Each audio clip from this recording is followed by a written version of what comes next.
All right, YouTube. So you bought a C217.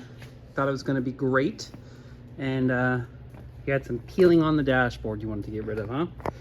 So you spent the whole weekend taking this sucker apart just so you can fix that horrible dashboard, which we'll show you how to get it off in a second here. So difficulty of this project, I would say, is I want to say it's like a 6. It's not hard. It's just time consuming, and you got to follow the steps. That's really the key. I would highly recommend Weiss using the article that shows this removal. However, I will cover some tips here real quick because I just took mine apart. So the dash is being held on by several bolts. You can see a post for one of them here. This is on the left side of the heads-up display. It's not actually under the heads-up display like the Weiss shows. It's just the left side bolt. So if you unbolt the heads-up display, you're good to go. Let's go over to the actual dashboard real quick, which I just got out. All right, so here's the issue I'm trying to deal with. But let's get this flipped over here real quick, and I'll show you where it's connected. Okay, so the locations where it's connected are top and bottom. So down here, there's a bolt. Here in the front, there's a bolt, so that's 2. Right here, there's another bolt, that's 3. Now, once you have to take off the glove box, but once you take off the glove box, actually, there's a bolt here. So I would say that's, what do we have, 4? Bolt here, that's 5. Then behind each of the vents that push air onto the windows on the side, behind them, there's a bolt, so that's 5. Then we have this bolt here behind the command screen. So we're at 6. And then if we look down here, we have the heads-up display bolts. So here's one, and over here's another one. So I would just take them both out.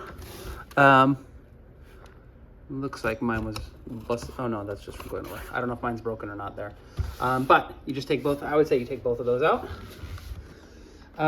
And that's the bolts. Now, when you're disconnecting this, on the left there's a fuse panel here. You gotta disconnect that and make sure that the wires don't go through this loop. It'll make sense. There's a yellow piece, so I'll just go over and show you instead of trying to explain here. This part here with all the fuses in it, it just slides out. It's like a plug. The fuses themselves are what's holding it in, and then you just kind of pull it out of the holder.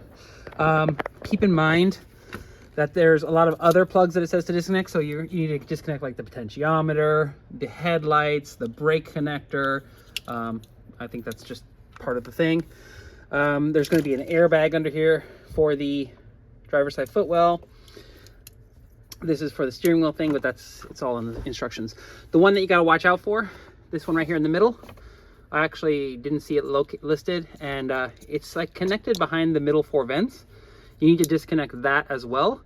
Luckily, it has a lot of room, so mine was like way out here before I noticed anything. And if you go slow, you can see behind it what wires are stopping you, and you can make sure to disconnect them.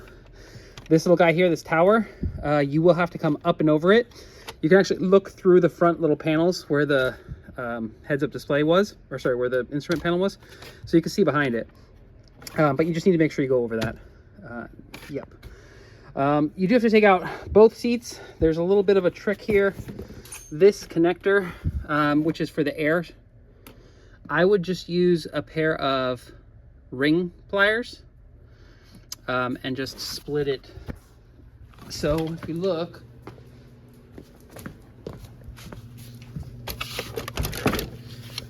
where's my connector? Here it is. So you'll see that's the other end of that connector, and there's a little gap between the two. And what you do is you put your ring pliers in there and just pop it open. I bet there's a special tool, but that's what I did. Okay. So yeah, that being said, I'm gonna have another video coming soon where I try to get this top off. I'm gonna try to do some surgery where I can get this top panel off, because I see it's held on by some bolts, like here. I'm gonna see if there's a way to cut little windows and do kind of like surgery without taking the entire dash out, because That'll help the future people. Plus, I want to take this off to get it to the shop to have them refit it, and I don't want to send the whole dash. So future video coming on that if I can figure it out. But yeah, any questions, just post them in the comments. I'll try to answer them. Thanks.